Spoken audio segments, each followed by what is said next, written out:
오늘 우리에게 주신 하나님 말씀 함께 보겠습니다. 누가복음 22장 14절에서 23절 말씀입니다.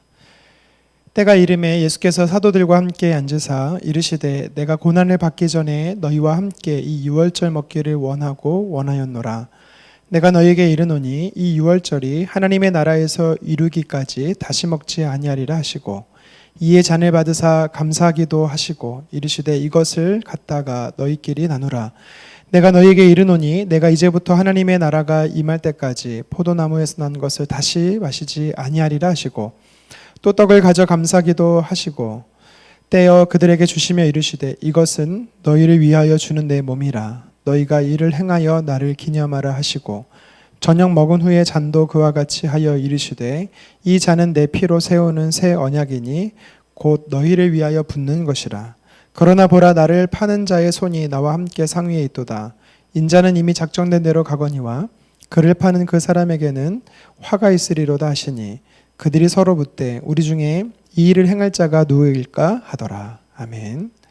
오늘 본문을 가지고 그리스도와의 연합이라는 제목으로 말씀 증거하겠습니다. 우리 교회에는요, 특별한 예식이 두 가지가 있습니다. 세례와 성찬인데요. 거룩한 예식이라고 해서 세례와 성찬을 통해서 성례라고 부릅니다. 예수님께서 이 땅에 육체를 입고 사시면서 직접 집도하셨던 것이 바로 이 세례와 성찬입니다. 그래서 예수님께서 우리에게 명하셨기 때문에 우리는요, 지금까지도 그 예수님의 명령에 따라서 행하고 있는 것입니다. 보이는 은혜라고 표현을 하지요. 그래서 성례는요, 많이 할수록 우리에게 은혜가 더 있는 것입니다. 예수님이 제정하신 성찬의 유래는 방금 우리가 읽은 본문에서부터 시작이 됩니다. 예수님이 십자가를 달리시는 때는 이 유월절 절기 시작일인 목요일에 해당하는 날이죠. 그래서 제자들에게 유월절 잔치를 배설하셨습니다. 그때 예수님께서 성찬을 진행하시는데 과정은 간단합니다. 우리 병행구절인 마태복음과 마가복음에서는요, 먼저 떡을 떼시지요. 그리고 잔을 나눕니다. 우리가 요새 교회에서도 우리가 성찬을 한다 하면 먼저 떡을 떼고 잔을 나누지요. 이 모습이 여기서 유래된 것입니다. 그런데 오늘 본문 누가복음에서는요, 좀 다른 것이 보여지죠. 17절에 예수님이 잔을 먼저 드셨다라는 말이 나옵니다. 17절에 떡을 떼시고 다시 20절에 잔을 드시는 장면이 나옵니다.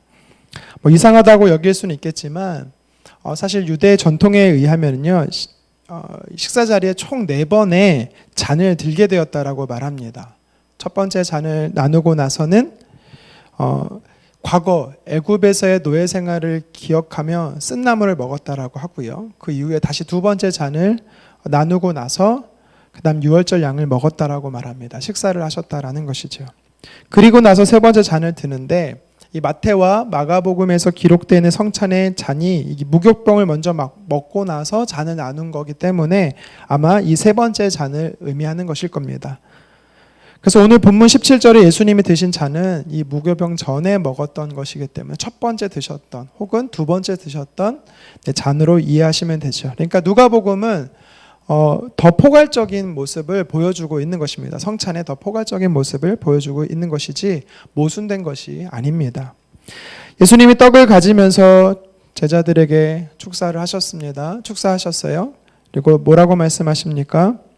나를 기념하라 라고 말씀하십니다. 19절 하반절에 나를 기념하라 말씀하시지요. 또 20절 하반절에 보면 잔을 나누시면서 뭐라고 말합니까? 내 피로 세우는 새 언약의 피니 너희를 위하여 붓는 것이다 라고 이야기를 하십니다. 예수님이 직접 내 몸이요 내 살이다 라고 이야기를 하고 계신 겁니다. 그러니까 성찬이라는 것은 예수님의 살과 피를 나누는 것입니다. 우리가 볼 때 전혀 이상한 것이 아닙니다. 상징적인 것이기 때문에 예수님의 피와 또 살이 상징적인 의미고 임재적인 의미이기 때문에 전혀 이상한 것이 아닌데 당시에는요, 초대교회 당시에는 이 성찬식이 밀폐된 곳에서 은밀한 장소에서 몸도 피도 이런 것을 말하다 보니까 이 그리스도인들은 되게 살아있는 사람을 먹는다, 식인종이다라는 무지한 오해, 해프닝도 있었다라고 말합니다. 자, 그렇다면 십자가에 달리시기 전날 예수님께서 자신의 살과 피를 상징하는 이 성찬을 통해서 주시는 교훈이 무엇이었을까요? 제자들에게 그리고 오늘을 살아가는 저와 여러분들에게 이 성찬을 통해서 주시는 메시지가 무엇인지 한번 살펴보도록 하겠습니다. 첫 번째는 우리가 성찬에 참여하면서 예수님의 십자가에 참여한다. 예수님의 십자가에 동참한다라는 것을 오늘 성경은 말해주고 있습니다. 예수님이 십자가에 달리실 때 제자들은 그 현장에 없었습니다. 도망갔습니다. 심지어 2000년 전의 일인데 역사적인 일이지만 2000년 전에 행해지지 않았습니까? 저와 여러분들은 그 현장에 없었습니다. 그런데 어떻게 우리가 예수님이 십자가에 달리심에 동참하는 것이 될까요? 상식적으로는 좀 이해가 되진 않습니다. 필리핀은요, 천주교인들이 많습니다. 이 고난주간과 또 부활절을 기념하는 행사가 며칠씩 열리는데요. 거리에는 다양한 퍼포먼스가 행해집니다. 그 중에 십자가를 지고 가는 행진이 일어나는데 그 십자가를 따라가는 사람들 중에 행렬 중에 윗옷을 벗고 이 대나무로 엮은 채찍을 만들어서 자신의 오른쪽 왼쪽을 탁 쳐가면서 며칠씩 등을 때리는 겁니다. 그럼 어떻게 됩니까? 하루에도 5시간, 6시간씩 며칠을 그렇게 등을 때리면 멍들고 터져서 피가 흥건해지는 것입니다. 왜 그렇게 합니까? 물어보면 예수님의 십자가에 동참하기 위해서 합니다라고 이야기를 한다고 하죠. 그렇게 했을 때 우리가 정말 예수님의 십자가를 동참하는 것일까요? 물론 그렇게 하는 열정은 참 대단합니다. 대단합니다. 저는 못합니다. 우리는 못하죠. 그런데 때리고 피 흘리며 학대할 때 너희가 십자가에 동참할 수 있다라고 예수님 말씀하셨나요? 아닙니다. 우리가 구원에 이르는 데 있어서는요, 사람의 노력에 단 0.1%도 들어가지가 않습니다. 도리어 오늘 성경이 우리에게 뭐라고 말하냐면 예수님께서 너희가 성찬에 참여함으로 십자가에 동참하는 거다라고 말씀하는 것입니다. 여기서 동참한다라는 것은요, 기억하고 믿는다라는 것입니다. 우리가 무엇을 기억하고 무엇을 믿어야 될까요? 성찬을 통해서 우리가 기억해야 될 것이 무엇이고 믿어야 되는 것이 무엇일까요? 첫 번째로 기억해야 되는 것은요, 내가 죄인이다라는 것을 기억해야 합니다. 예수님이 십자가를 지셨지만 사실 그 십자가를 져야 하는 사람은 바로 접니다. 나고 여러분들이, 저고 여러분들이신 거죠. 우리가 내 십자가를 지었어야 되는데 그 십자가를 내가 지는 것이 아니라 예수님이 대신 지신 겁니다. 우리가 성찬을 참여함으로 내 죄 때문에 십자가를 지셨다라는 것을 우리는 기억해야 되는 것이죠. 내가 죄인이었음을, 구원받을 수 없는 자격 없는 자였음을 우리는 기억해야 되는 것입니다. 그리고 우리는 믿어야 됩니다. 무엇입니까? 예수님이 십자가를 나 대신 지심으로 내 죄를 대신하여 죽으셨다라는 겁니다. 이것을 믿는 것이고요. 그것을 믿는 자는 한량없는 용서하신 하나님의 은혜를 경험할 수 있다라는 것을 우리는요, 믿는 것입니다. 예수님이 베푸신 떡과 잔을 우리가 먹고 마심으로 우리는 십자가에 동참하는 것입니다. 예수님이 나를 대신하여 죽으셨다라는 것을 믿는 것이고요.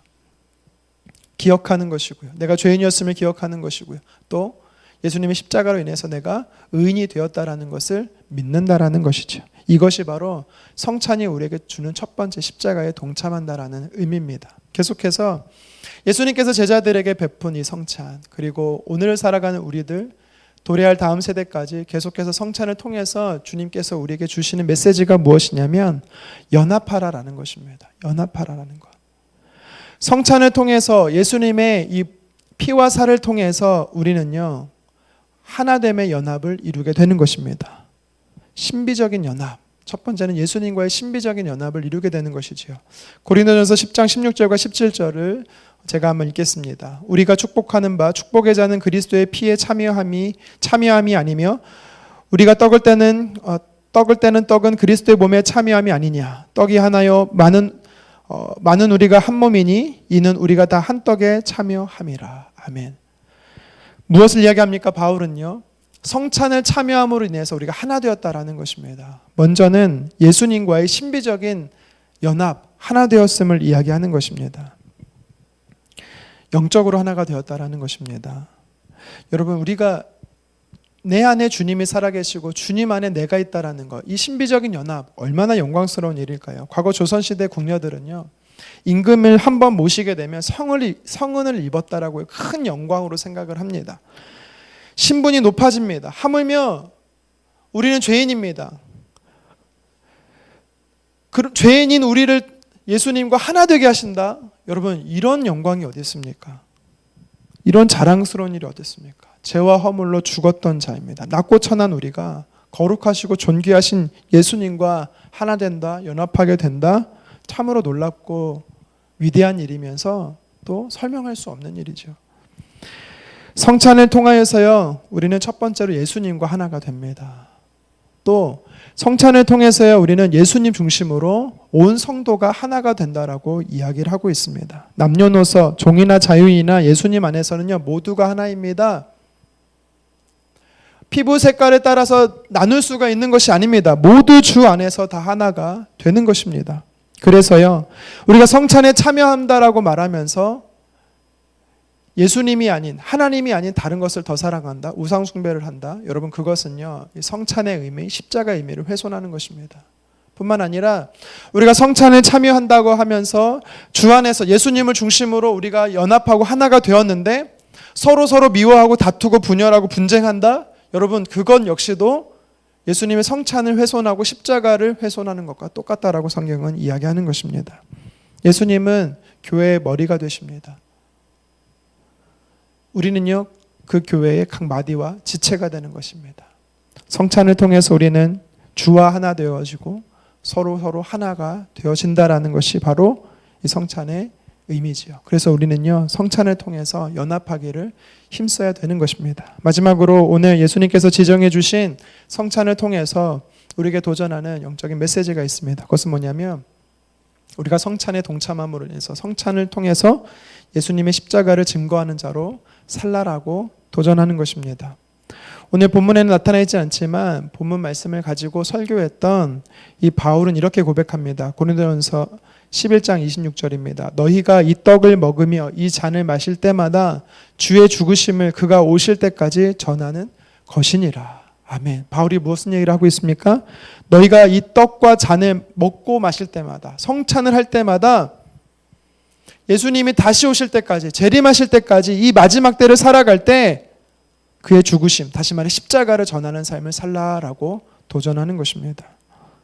저와 여러분들은요, 예수님을 구주로 영접한 자들입니다. 그래서 성찬에 참여하는 것이죠. 그래서 교회에서요, 간혹 이렇게 말하죠. 구원의 확신이 없거나 세례를 받지 않는 분들은 성찬에 참여하지 않는 것이 유익합니다. 왜 그렇게 말하고 있습니까? 성찬에 참여한다라는 것은요, 십자가의 그 길을 따라서 십자가를 전하는 삶을 살아야 되기 때문이죠. 그런데 구원의 확신도 없고 그 십자가를 믿지도 않는데 어떻게 십자가를 전할 수 있겠습니까? 여러분, 우리가 성찬에 참여하고 있습니까? 그것은요, 다 사명자라는 것입니다. 예수님을 전해야 되는 사명자라는 것입니다. 오늘도 저와 여러분들을 향해서 성경은요, 그 십자가를 전하라라고 도전하고 있습니다. 우리가 그 사명을 부끄럽게 여기지 않았으면 좋겠습니다. 예수님을 전하는 삶을 부끄러워하지 않았으면 좋겠습니다. 도리어 우리가 예수님을 전하지 않는다라면, 십자가를 부끄러워하고 예수님을 전하지 않는다라면 성찬의 의미, 다시 말해 십자가를 우리는 훼손하는 것과 똑같습니다. 이 나라와 이 도시, 온 세계 열방 위에 우리는요, 복음 전하기를, 십자가를 전하기를 힘써야 하는 것입니다. 왜 예수님께서는요, 십자가를 전하라라고 말씀합니까? 십자가의 죽으심을 통해서, 십자가의 살아나심을 통해서, 부활을 통해서 우리는요, 구원을 얻었고 하나님의 자녀가 되었기 때문에 우리는 이것을 오늘도 전하며 살아야 되는 것입니다. 말씀을 정리합니다. 오늘 예수님께서 십자가에 달리시기 전날에 제자들에게 성찬을 베푸셨습니다. 예수님이 우리에게 지금도 유효하게 명령하는 것은 성찬에 참여하라라는 것입니다. 내가 죄인이었음을 기억하고 나를 용서하신 하나님의 은혜를 믿으라는 것이죠. 또 그 성찬에 참여함으로 인해서 예수님의 사랑 안에 거하라는 것입니다. 예수님의 사랑 안에 또한 성도들끼리 연합하라는 것입니다. 그리고 성찬에 참여함으로 십자가를 전하는 삶을 살라라고 도전하고 있습니다. 예수님께서는요, 오늘도 우리와 연합하십니다. 하나 되시기 원하십니다. 그 사랑 안에서, 믿음 안에서, 또한 그 십자가를 전하는 것에 있어서 주님이 함께하기를 원하십니다. 우리는 오늘 이 성찬을 베푸신 예수님의 모습을 통해 그 의미를 보았습니다. 그리고 그 의미를 깨닫게 됩니다. 자격 없는 자가 용서받고 그 사랑 안에서 오늘도 우리는 머물고, 또 우리는 그 사랑을 전해야 되는 사명이 주어졌습니다. 이 말씀을 기억하면서 저와 여러분들이 어느 곳에 있든지 간에 누구를 만나든지 간에 그리스도의 십자가를 전하며 또 연합하며 또한 기억하고 또한 믿는 삶을 사시기를 주님의 이름으로 축원합니다.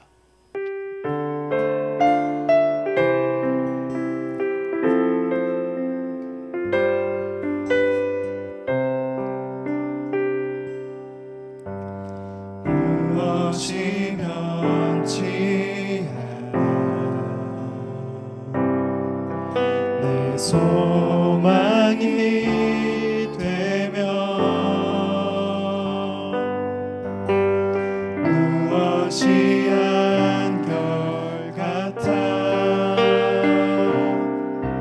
내 삶을 품으리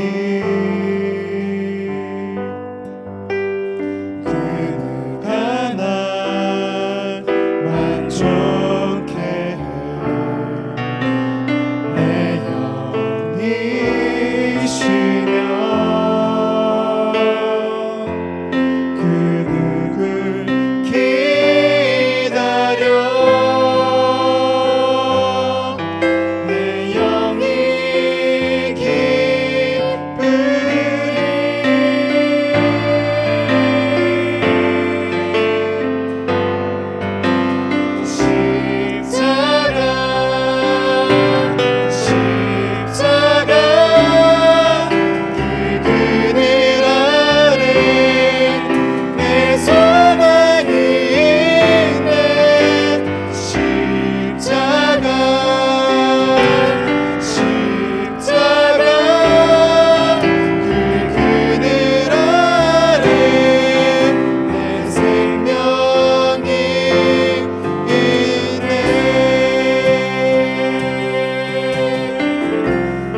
감사합니다. 내가 져야 했던 그 십자가지만 주님께서 나를 대신하여 십자가에 져 주셔서 감사합니다. 예수님이 오늘 말씀을 통해 제자들에게 성만찬을 행하시면서 그 살과 또 피를 나누시며 그 십자가를 내가 지지 않았음에도 불구하고 내가 예수님과 함께 그 십자가에 지는 것이다 말씀해 주셔서 감사합니다. 그리고 그것에서 멈추는 것이 아니라 우리가 주님과 연합하게 하셔서 감사합니다. 주님과 내가 하나가 되었고 또 예수 그리스도의 이름으로 우리 모두가 하나가 되게 하셔서 감사합니다. 이제 그 주님의 뜻을 기억하며 오늘도 내가 그 십자가를 지고 주의 복음을 많은 사람들에게 흘려보낼 수 있도록 좀 그렇게 살아가는 저희 모두가 될 수 있도록 주님 도와 주시옵소서. 예수님의 이름으로 기도드리옵나이다. 아멘.